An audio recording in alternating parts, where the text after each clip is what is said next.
بسم الله الرحمن الرحيم.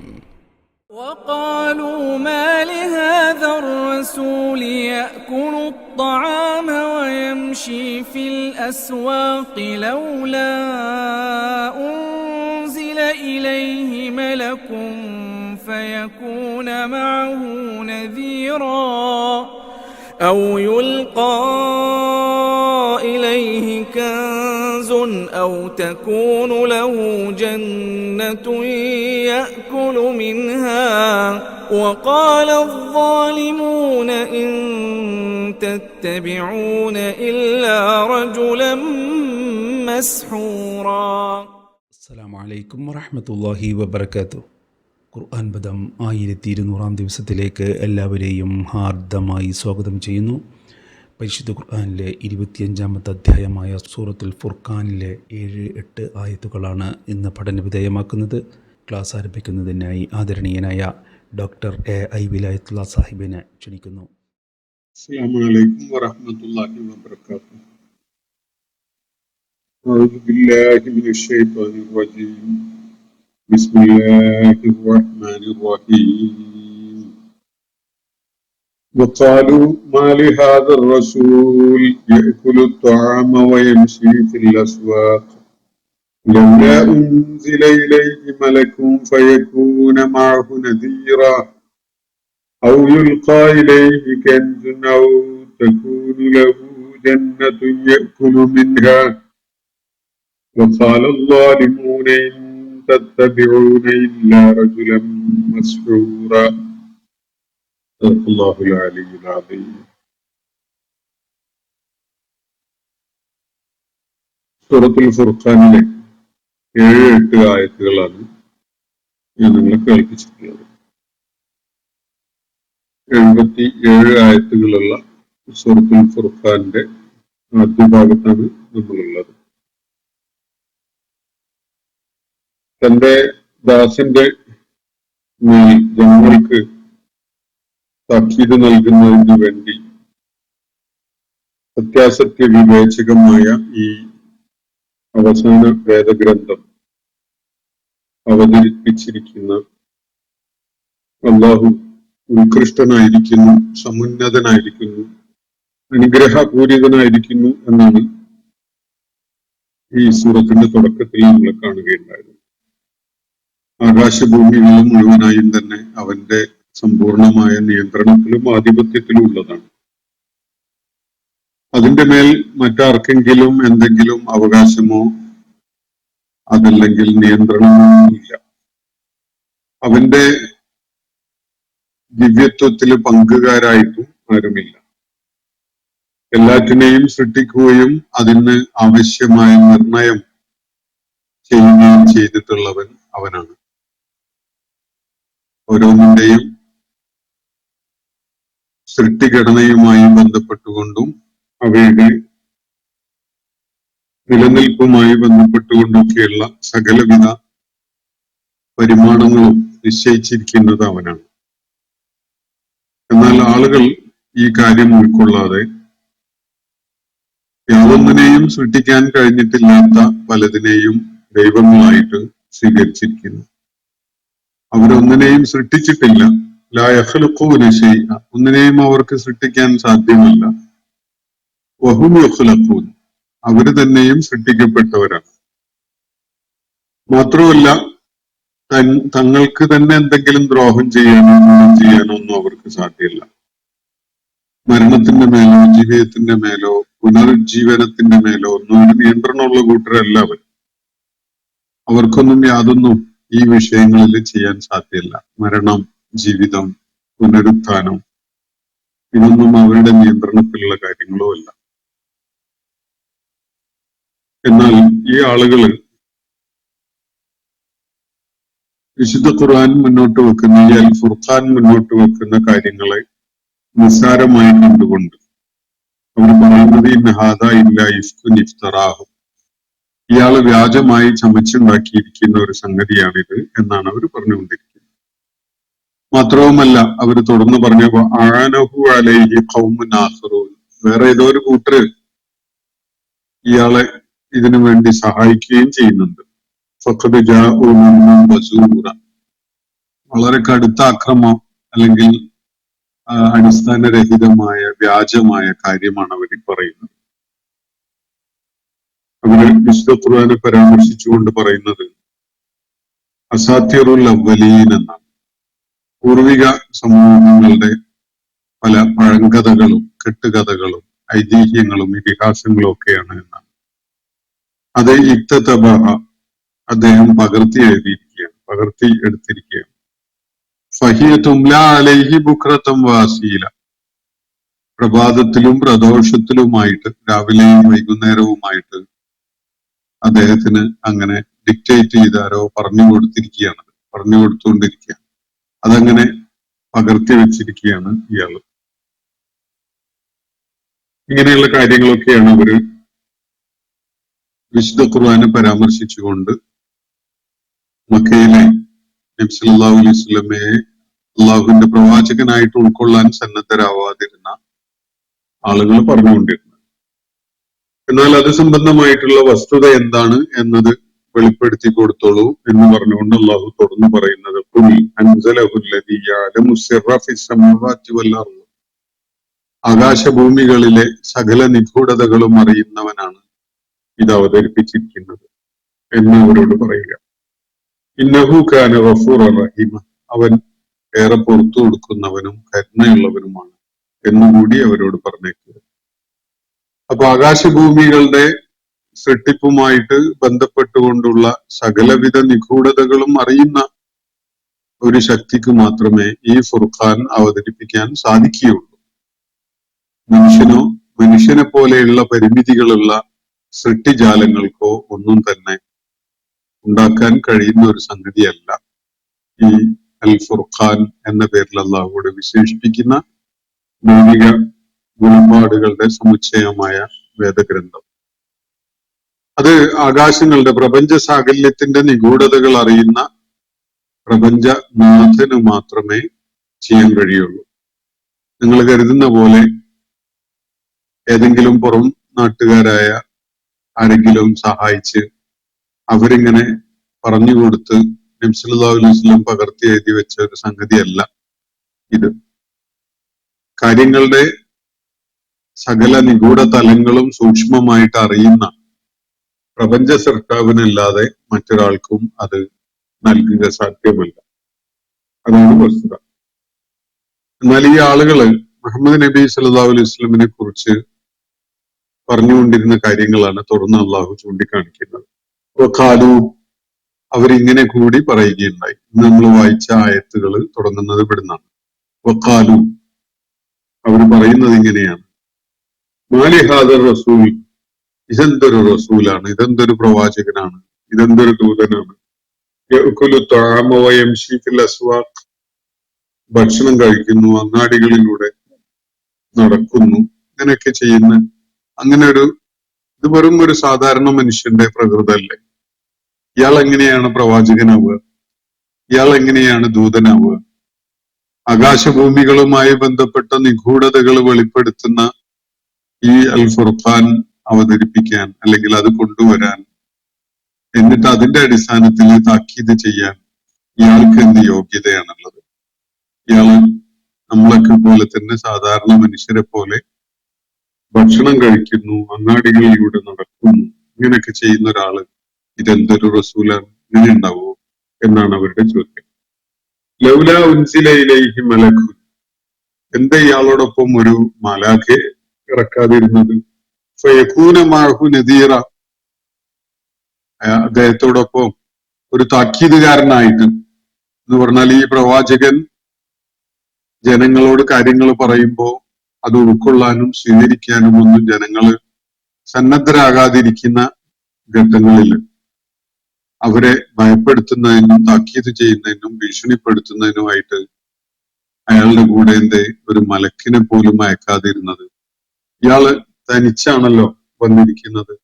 എന്നിട്ട് ജനങ്ങൾ അയാളെ ബത്സിക്കുകയും അയാളെ ഒറ്റപ്പെടുത്തുകയും ദ്രോഹിക്കുകയും ഒക്കെ ചെയ്യുന്ന ഒരവസ്ഥ ഉണ്ടാകുക എന്ന് പറഞ്ഞാൽ തീർത്തും നിസ്സഹായനായിട്ട് ഒരു ആയിട്ടാണല്ലോ ഇയാൾ ഉണ്ടാവുക. അങ്ങനെ ഒരാളെ എങ്ങനെ പ്രവാചകനായിട്ട് ദൈവദൂതനായിട്ട് കാണാൻ സാധിക്കും? ദൈവദൂതന് ദൈവത്തിന്റെ സംരക്ഷണം ഉണ്ടാവണമല്ലോ. അദ്ദേഹം പഠിപ്പിക്കുന്ന കാര്യങ്ങൾ ഉൾക്കൊള്ളാൻ ജനങ്ങൾ കൂട്ടാക്കാതിരിക്കുമ്പോൾ അവരെ അതിന് നിർബന്ധിക്കാൻ, അവരെ ഭയപ്പെടുത്താൻ, അവരെ വിരട്ടാനൊക്കെ പറ്റുന്ന മലക്കുകളും കൂടെ വേണ്ടതില്ലേ? അല്ലാതെ ഇങ്ങനെ ഒരു നിസ്സഹായനായിട്ട് ഒരാള് നമ്മളൊക്കെ പോലെ ഭക്ഷണം കഴിക്കുന്നു, അങ്ങാടികളിലൂടെ നടക്കുന്നു, അങ്ങനെയൊക്കെയുള്ള ഒരാള് അള്ളാഹുവിന്റെ ദൂതനാണ് എന്ന് പറഞ്ഞുകൊണ്ട് വരും. ഇതാണ് അവരുടെ പ്രതികരണം ഉണ്ടായത്. വഖാലു മാലി ഹാദർ റസൂൽ, ഇതെന്തൊരു പ്രവാചകനാണ്, യഅ്കുലു ത്വഅമ വയംശി ഫിൽ അസ്വാഖ്, ഭക്ഷണം കഴിക്കുകയും അങ്ങാടികളിലൂടെ നടക്കുകയൊക്കെ ചെയ്യുന്ന ഒരാള്. ലൗലാ ഉൻസില ഇലൈഹി മലക്കുൻ, ഇയാൾക്കായിട്ട് എന്തേ ഒരു മലക്കിനെ ഇറക്കി കൊടുക്കാതിരുന്നത്? ഫയകൂന മഅഹു നദീറ, അപ്പോ ഇയാളോടൊപ്പം ഒരു താക്കീതുകാരൻ, ആളുകളെ വരട്ടാനും ഭയപ്പെടുത്താനും താക്കീത് നൽകാനും ഒക്കെ ആയിട്ട് ഒരാൾ കൂടെ ഉണ്ടാവുമായിരുന്നല്ലോ. അതെന്താ ഇല്ലാതെ പോയത്? അതല്ലെങ്കിൽ ഔ യുൽഖാ ഇലൈഹി കൻസുൻ, അതൊന്നും അല്ലെങ്കിൽ എന്താ ഇയാൾക്കൊരു നിധി പോലും കിട്ടാത്തത്? അങ്ങനെ ഉണ്ടാവുമല്ലോ. ഭൗതിക ജീവിതവുമായി ബന്ധപ്പെട്ടുകൊണ്ട് ആവശ്യമായ സകല ആവശ്യങ്ങളും നിവർത്തിക്കാൻ വേണ്ട ധനം ലഭിക്കുന്ന വിധത്തിൽ അത് എളുപ്പമാക്കി കൊടുത്തുകൊണ്ട് ഇയാൾക്കൊരു നിധിയെങ്കിലും നൽകാതിരുന്നത് എന്തുകൊണ്ടാണ്? ഔ യുൽഖാ ഇലൈഹി കൻസുൻ, ഒരു കെൻസ് ഇയാൾക്ക് ഇറക്കപ്പെട്ട് അല്ലെങ്കിൽ ഇയാൾക്ക് നൽകപ്പെടാതിരുന്നത് എന്തുകൊണ്ടാണ്? ഔ തകൂനു ലഹു ജന്നത്തുൻ യഅ്കുലു മിൻഹ, അതല്ലെങ്കിൽ ഇയാൾക്കൊരു തോട്ടമെങ്കിലും ഉണ്ടോ, എന്നാൽ ആവശ്യത്തിന് അതിന് കായ്കനികള് ഒക്കെ പറിച്ച് തിന്നാൻ പറ്റുന്ന വിധത്തിൽ അതുപോലുമില്ല. കെൻസ് എന്ന് പറയാവുന്ന വിധത്തിലുള്ള ഒരു എന്തെങ്കിലും സാമ്പത്തികമായ പിൻബലമാവുന്ന വിധത്തിലൊരു നിധിയോ അല്ലെങ്കിൽ വലിയ സമ്പത്തോ ഒന്നും ഇയാൾക്ക് നൽകപ്പെട്ട് കാണുന്നില്ല. അതുപോലെ തന്നെ ഇനി വിശപ്പടക്കാൻ വേണ്ട പ്രയാസമില്ലാത്ത വിധത്തില് വിശപ്പടക്കാൻ കഴിയുന്ന വിധത്തിൽ കായ്കനികള് പറിച്ചു തിന്നാവുന്ന വിധത്തിൽ ഒരു തോട്ടം പോലും ഇയാൾക്ക് നൽകപ്പെടാതിരുന്നത് എന്താണ്? വഖാലല്ലാലിമൂൻ, എന്നിട്ട് ഈ അതിക്രമകാരികള്, ധിക്കാരികള് ചിന്ത പ്രയോജനപ്പെടുത്താതെ മൂഢമായിട്ട് പ്രതികരിച്ചുകൊണ്ടിരിക്കുന്ന ഈ ആളുകൾ തുറന്നു പറയുന്നത് ഇങ്ങനെയാണ്: ഇൻ തത്തബിഊന ഇല്ല റജുലൻ മസ്റൂറ, നിങ്ങൾ പിന്തുടരുന്നത് സിഹിർ ബാധിച്ച, ഭ്രാന്ത് വന്നിട്ടുള്ള ഒരാളെ മാത്രമാണ്. ഇതാണ് അവരുടെ വാദം. തുടർന്നു ഇയാൾ വെറുതെ കിറുക്ക് പറയുകയാണ്, ഞാൻ അള്ളാഹുവിന്റെ ദൂതനാണെന്ന്. ഇതുപോലെയൊക്കെ പലരും പണ്ട് പറഞ്ഞിട്ടുണ്ട്. ഇത് വട്ട് കേസാണ്, വെറുതെ ഭ്രാന്ത് വിളിച്ചു പറയുകയാണ്. അല്ലെങ്കിൽ ഇങ്ങനെ തിന്നുകയും കുടിക്കുകയും അങ്ങാടിയിലൂടെ നടക്കുകയൊക്കെ ചെയ്യുന്ന ഒരാള്, അയാളെ വ്യതിരിക്തനാക്കുന്ന യാതൊന്നും അയാളുടെ അടുക്കൽ കാണാനില്ല. ഇനി വല്ല സമ്പത്തും കാര്യമൊക്കെ അയാൾക്ക് നൽകപ്പെട്ടിട്ടുണ്ടെങ്കിൽ അതെങ്കിലും നമുക്ക് പരിഗണിക്കായിരുന്നു, അതുമില്ല. ഒരു തോട്ടം പോലും അതിന്ന് വല്ലതൊക്കെ പറിച്ചെടുക്കാൻ പറ്റും, പറിച്ച് ഭക്ഷിക്കാൻ കഴിയുന്ന വിധത്തില് ഒരു തോട്ടം പോലും നൽകപ്പെട്ടിട്ടില്ല. അങ്ങനെ ഒരാളാണോ പ്രവാചകൻ? അങ്ങനെ ഒരാളാണോ ദൂതനാവുക? ഇതാണ് ചോദ്യം. ഇൻ തത്തബിഊന ഇല്ല റജുലൻ മസ്റൂറ, ഇയാള് സിഹ്ർ ബാധിച്ച ഒരാൾ മാത്രമാണ്. നിങ്ങളെ ഇയാളെയാണ് പിൻപറ്റുന്നതെങ്കിൽ അതിന് പ്രത്യക്ഷത്തിലുള്ള ഒരേ ഒരു അർത്ഥം ഇതാണ്: നിങ്ങൾ ഭ്രാന്ത് പിടികൂടിയ ഒരാളെയാണ് പിൻപറ്റുന്നത്. സിഹിർ ബാധിച്ച, രണ്ട് സാധ്യതകളാണ് സിഹിർ ഭ്രാന്തിന് കാരണമായിട്ട് ചൂണ്ടിക്കാണിക്കപ്പെടാറുള്ളത് പഴയകാലത്ത്. അതിലൊന്ന് ആരെങ്കിലുമൊക്കെ ഇങ്ങനെ ആഭിചാരം ചെയ്തുകൊണ്ട് ഭ്രാന്ത് ഉണ്ടാവുക എന്നുള്ളതാണ്. അവരുടെ പഴയകാലത്തെ ധാരണ അതാണ്. ഒന്ന് ജിന്ന് ബാധിക്കുക എന്നുള്ളത്, ജിന്ന് ബാധ ഉണ്ടായിട്ടാണ് ഒരാൾക്ക് ഭ്രാന്ത് ഉണ്ടാവുന്നത്. അതുപോലെ രണ്ടാമത്തെ കാലത്ത് നിലവിലുണ്ടായിരുന്ന ഒരു ധാരണ, ആരെങ്കിലൊക്കെ ഗൂഢോത്രം ചെയ്ത് അല്ലെങ്കിൽ മാരണം ചെയ്ത് ആഭിചാരക്രിയ ചെയ്ത് ആണ് ഒരാൾക്ക് ഭ്രാന്ത് ഉണ്ടാവുന്നത് എന്നാണ് അക്കാലത്തെ ധാരണ. അതുകൊണ്ടാണ് അവരിങ്ങനെ പറയുന്നത്, ഇയാള് വെറും വട്ടാണ്, ഇയാൾക്ക് സിഹർ ചെയ്ത് സിഹർ ബാധയേറ്റ് ഭ്രാന്തായ ഒരു മനുഷ്യനാണ് ഇയാൾ.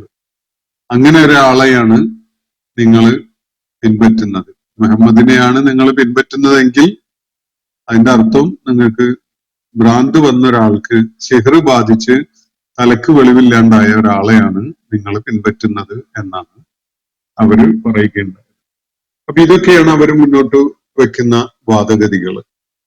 രണ്ട് സംഗതികളാണ് ഇവിടെ മാറ്റിവെക്കപ്പെടുന്നത്. ഒന്ന്, മുഹമ്മദ് നബി സല്ലല്ലാഹു അലൈഹി വസല്ലം എന്ന ഒരു ഇൻഡിവിജ്വൽ അള്ളാഹുവിന്റെ ദൂതനായിട്ട് അവകാശപ്പെട്ടുകൊണ്ട് രംഗത്ത് വന്നിരിക്കുന്ന ആള്.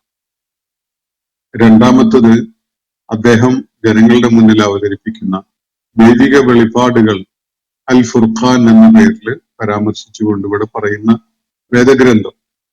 ഇത് രണ്ടും അവർ വിലയിരുത്തുന്നത് എത്ര ലാഘവത്തിലാണ്, എത്ര നിസ്സാരമായ വിധത്തിലാണ് എന്നതാണ് ഈ ആയത്തുകൾ ഉൾപ്പെടുത്തുന്നത്. അവരുടെ പ്രതികരണങ്ങൾ, അവരെ ഖുർആനെയും അള്ളാഹുവിന്റെ പ്രവാചകനെയും ഏത് വിധത്തിൽ വിലയിരുത്തുന്നു എന്നത് ഈ രണ്ടായത്തുകളിലൂടെ നമുക്ക് മനസ്സിലാക്കാൻ കഴിയും.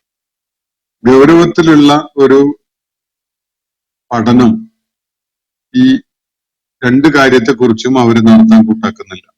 മുഹമ്മദ് നബി സല്ലല്ലാഹു അലൈഹി വസല്ലം ഒരു ഭ്രാന്ത് ബാധിച്ച ഒരാളാണ് എങ്കിൽ ഈ വിശുദ്ധ ഖുർആനിൽ പറയുന്നത് പോലെയുള്ള കാര്യങ്ങളിലേക്കാണോ അദ്ദേഹം ജനങ്ങളുടെ ശ്രദ്ധ ക്ഷണിക്കുക? ഭ്രാന്ത് ബാധിച്ച ആരെങ്കിലും ചരിത്രത്തിൽ ഇങ്ങനെയുള്ള ഏറ്റവും ബുദ്ധിപൂർവകമായ കാര്യങ്ങൾ പറയുകയുണ്ടായിട്ടുണ്ടോ ആരെങ്കിലും മുമ്പ്? അതൊന്നുമില്ല. ഇത്രയും സമഗ്രവും ബുദ്ധിപൂർവകവും എല്ലാ നിലക്കും യുക്തിഭദ്രവുമായ ആശയങ്ങൾ മുന്നോട്ട് വെക്കുന്ന ഒരാളെയാണോ ഭ്രാന്തൻ എന്ന് പറയുക? രണ്ടാമത്തത്, ഇവിടെ വിശുദ്ധ ഖുർആനെ കുറിച്ച് അവര് പരാമർശിച്ചല്ലോ, ഇത് അയാൾ ചമച്ചുണ്ടാക്കിയതാണ്, വേറെ ഏതോ നാട്ടുകാര് ഇയാൾ അതിന് സഹായിക്കുന്നുണ്ട്, ഓരിങ്ങനെ ചൊല്ലിക്കൊടുക്കുകയാണ്, അത് ഇയാൾ പകർത്തി എഴുതുകയാണ് എന്നൊക്കെ പറഞ്ഞുകൊണ്ടാണ് ഇവർ ആരോപണം ഉന്നയിച്ചിരിക്കുന്നത്. അങ്ങനെ ആരെങ്കിലും സഹായിച്ചിട്ട് ആരുടെയെങ്കിലും പിന്തുണയോടുകൂടി രചിക്കാൻ പറ്റുന്ന ഒരു സംഗതിയാണ് ഇത് എങ്കിൽ അതിന്റെ ഉള്ളടക്കം ഒന്ന് പരിശോധിച്ച് നോക്കിയാൽ നമുക്കറിയാം. നമ്മളിപ്പോ ഏത് പുസ്തകത്തിനെയോ സാഹിത്യ രചനയെയോ ആശ്രയിച്ച് മറ്റൊന്ന് സൃഷ്ടിക്കാൻ ശ്രമിക്കുമ്പോൾ അതിന്റെ പരമാവധി ഗുണം എന്ന് പറയുന്നത് നമ്മൾ ഏതിനെ മാതൃകയാക്കിയിട്ടാണോ അത് സ്വീകരിക്കുന്നത് അതിനോളം ഒക്കെയല്ലേ ഉണ്ടാവുള്ളൂ. വിശുദ്ധ ഖുർആനോളം ഉള്ള ഗുണമേന്മയുള്ള എന്ത് ടെക്സ്റ്റാണ് ഭൂമുഖത്ത് മനുഷ്യന് കാണാൻ പറ്റുന്നത്? വിശുദ്ധ ഖുർആന്റെ ആ ദൈവികതയോട് ചേർത്ത് വെക്കാൻ കഴിയുന്ന ഗുണഗണങ്ങളുള്ള ഏത് രചനയാണ് ഇവിടെ മനുഷ്യരുടെ മുന്നിലുള്ളത് എന്നതാണ് ചോദ്യം. അങ്ങനെയൊന്നുമില്ല. ഗൗരവത്തിലുള്ള ഒരു പഠനം നടത്താൻ വിശുദ്ധ ഖുർആന്റെ ആയാത്തുകളുടെ ആശയങ്ങൾ ഉൾക്കൊണ്ടുകൊണ്ട് അതിനെ മുഖവിലേക്ക് എടുത്തുകൊണ്ട് അതിനെ ഒരു വിമർശന പഠനത്തിന് വിധേയമാക്കാൻ ഇവരാരും സന്നദ്ധമായിട്ടില്ല. അവര് വായി തോന്നിയത് അങ്ങനെ പറയുകയാണ്. ഓരോ ഘട്ടത്തിലും ഓരോന്ന് വിളിച്ചു പറയുക, ഇത് അതാണ്, ഇത് ഇതാണ് എന്നൊക്കെ. എന്നാൽ ഇത് യഥാർത്ഥത്തിൽ എന്താണ് എന്നത് സ്വീകരിക്കാനോ അംഗീകരിക്കാനോ അവർ സന്നദ്ധവും അല്ല. ഇതാണ് അവരുടെ അവസ്ഥ. നബി സല്ലല്ലാഹു അലൈഹി വസല്ലമയെ അള്ളാഹുവിന്റെ ദൂതനായിട്ട് അംഗീകരിക്കാനും വിശുദ്ധ ഖുർആൻ ദൈവിക മാർഗദർശനമായിട്ട് അവതരിപ്പിക്കപ്പെട്ട വേദഗ്രന്ഥമായിട്ട് ഉൾക്കൊള്ളാനും അവര് സന്നദ്ധല്ല. അതുകൊണ്ട് ചില ന്യായങ്ങൾ എങ്ങനെ പറഞ്ഞുകൊണ്ടിരിക്കുകയാണ്. അത് ഇങ്ങനെയാണ് അങ്ങനെയാണ് എന്ന വിധത്തിൽ. ഇതാണ് നമുക്കിവിടെ കാണാൻ കഴിയുന്നത്. മക്കയിലെ ആദ്യഘട്ടത്തിൽ നബി സല്ലല്ലാഹു അലൈഹി വസല്ലം പ്രബോധന പ്രവർത്തനങ്ങൾ ആരംഭിച്ച് ഏതാനും വർഷങ്ങൾ പിന്നിട്ട ആ സന്ദർഭത്തിൽ ആളുകള് നിരന്തരമായിട്ട് അതിനെ നേരിട്ടിരുന്ന ഒരു പൊതു സ്വഭാവമാണ് അള്ളാഹുയുടെ ഈ ആയത്തുകളിൽ വെളിപ്പെടുത്തുന്നത്. ഒരു കാര്യം അള്ളാഹു എല്ലാവർക്കും ഉൾക്കൊള്ളാവുന്ന വിധത്തിൽ വ്യക്തമാക്കിയിട്ടുണ്ടായിരുന്നു.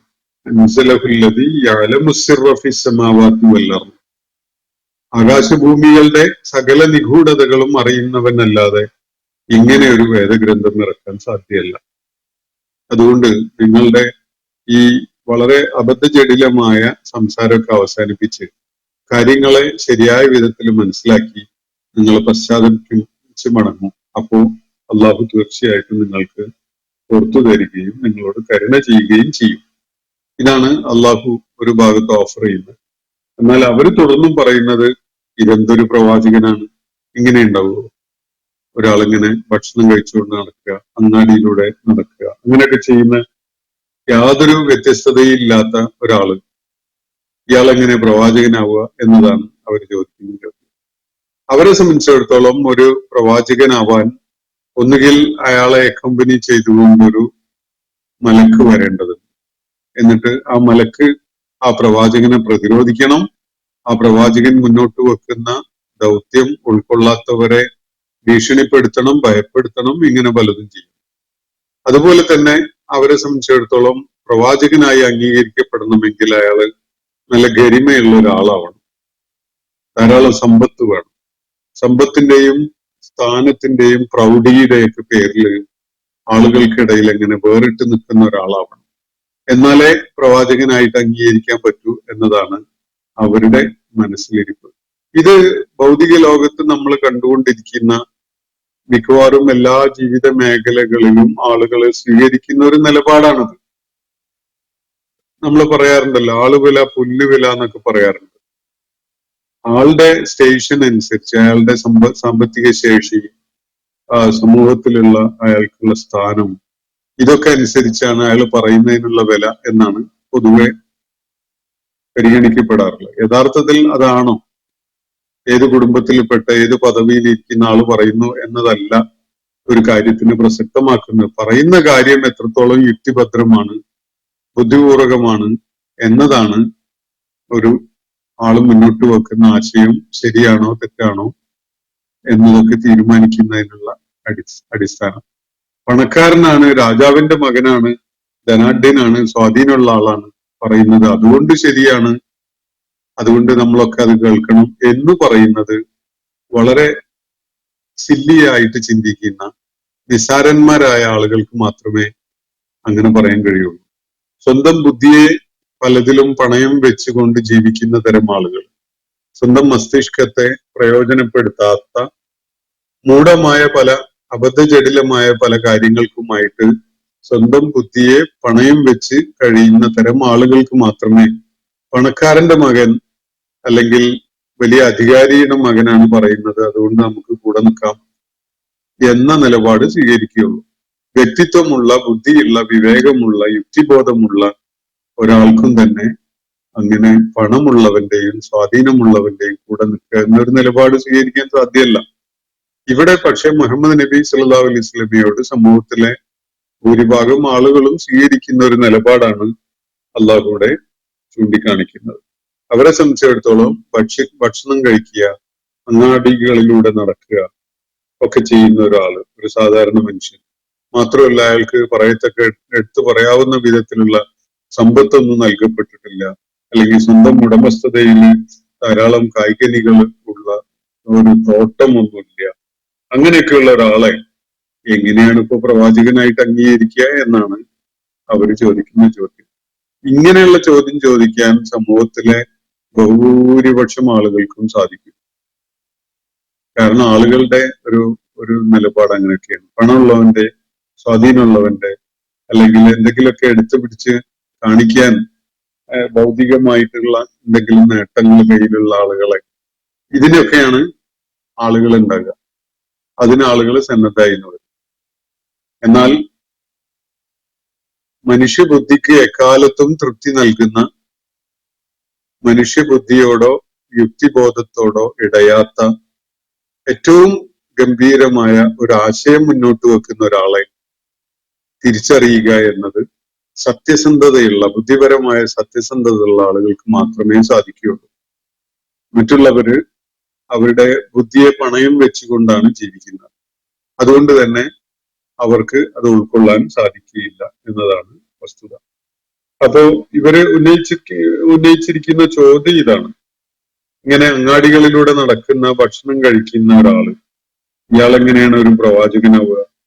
അതുപോലെ ഇയാളോടൊപ്പം എന്താ ഒരു മലക്കിനെ പറഞ്ഞയച്ചിട്ടില്ലാത്തത്?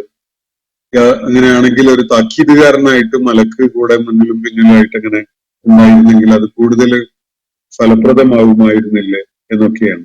അതല്ലെങ്കിൽ ഇയാൾക്ക് എന്താ ഒരു നിധി ഇട്ട് കൊടുക്കാതിരുന്നത്? അല്ലെങ്കിൽ ഒരു തോട്ടം ആവശ്യമുള്ളപ്പോൾ ജനങ്ങളെ ഒറ്റപ്പെടുത്തുമ്പോഴും ബഹിഷ്കരിക്കുമ്പോഴും ഒക്കെ എങ്കിലും പ്രയോജനപ്പെടുന്ന വിധത്തില് കായികനികൾ പറിച്ചു തിന്നാൻ പറ്റുന്ന ഒരു തോട്ടം നൽകപ്പെടാതിരുന്ന എന്താണ്? ഇതാണ് അവർ ഉന്നയിച്ചിരുന്ന ചോദ്യം. മാത്രമല്ല, എന്നിട്ട് അവസാനം അവർ എത്തിച്ചേർന്ന കൺക്ലൂഷൻ ഇതാണ്: വഖാലല്ലാലിമൂൻ, അതിക്രമകാരികളായ, ധിക്കാരികളായ, ബുദ്ധിയെ പ്രയോജനപ്പെടുത്താത്ത, ആലോചനയില്ലാത്ത, ശരി തെറ്റുകളെ കുറിച്ചുള്ള ഒരു ബോധമില്ലാതെ സംസാരിച്ചു കൊണ്ടിരിക്കുന്ന ഈ മടയന്മാര് പറയുന്നത്, ഇൻ തത്തബിഊന ഇല്ലാ റജുലൻ മസ്റൂറ, ഭ്രാന്ത് പിടിച്ച, സിഹർ ബാധിച്ച, മാരണം ബാധിച്ച ഒരാളെയാണ് നിങ്ങൾ പിൻപറ്റുന്നത്. ഇയാളുടെ സംസാരം കേട്ടാൽ തന്നെ മനസ്സിലാവില്ല ഇയാൾക്ക് എന്തിനുള്ള യോഗ്യതയാണുള്ളത്. ഇയാൾ ആരോ മരണം ചെയ്ത് സിഹർ ചെയ്തു വിട്ടതാണ്. അതിന്റെ ഫലമാണ് അയാൾ ഇപ്പോൾ അനുഭവിച്ചുകൊണ്ടിരിക്കുന്ന ഈ ഭ്രാന്ത്.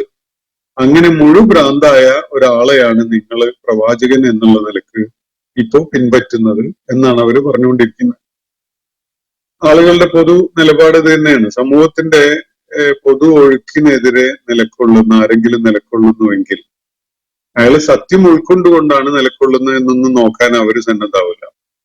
അവരെ സംബന്ധിച്ചിടത്തോളം പൊതു ഒഴുക്കിന് വിരുദ്ധമായിട്ട് സമൂഹത്തിലെ ബഹുഭൂരിപക്ഷം ആളുകളും എടുക്കുന്ന നിലപാടിന് വിരുദ്ധമായിട്ട് സത്യത്തോടൊപ്പം നിൽക്കുന്ന ആളുകൾ ഭ്രാന്തരാണെന്നാണ് അവർ കാണുന്നത്. അങ്ങനെയുള്ള ഒരു ഭ്രാന്തനെയാണ് നിങ്ങളിപ്പോ പിൻപറ്റുന്നത് എന്നാണ് ഈ മക്കയിലെ നിഷേധികള് ജനങ്ങളോടായിട്ട് പറയുകയുണ്ടായത്. അപ്പോ നമ്മൾ സൂറത്തുൽ ഫുർഖാനിലെ 7-8 ആയത്തുകളാണ് ഇന്ന് പഠന വിധേയമാക്കിയിട്ടുള്ളത്. അള്ളാഹു നമ്മെ എല്ലാവരെയും അനുഗ്രഹിക്കുമാറാവട്ടെ. വാഖിറു ദഅ്വാനാ അൽഹംദുലില്ലാഹി റബ്ബിൽ ആലമീൻ. അസ്സലാമു അലൈക്കും വറഹ്മത്തുള്ളാഹി വബറകാതുഹു. ഇന്നത്തെ ഖുർആൻ പദം ഇവിടെ സമാപിക്കുന്നു. ഖുർആൻ പഠനത്തിൽ പങ്കെടുത്ത എല്ലാവർക്കും അള്ളാഹു അർഹമായ പ്രതിഫലം നൽകി അനുഗ്രഹിക്കട്ടെ. വആഖിറു ദഅ്വാനാ അനിൽ ഹംദുലില്ലാഹി റബ്ബിൽ ആലമീൻ. അസ്സലാമു അലൈക്കും വറഹ്മത്തുള്ളാഹി വബറകാതുഹു.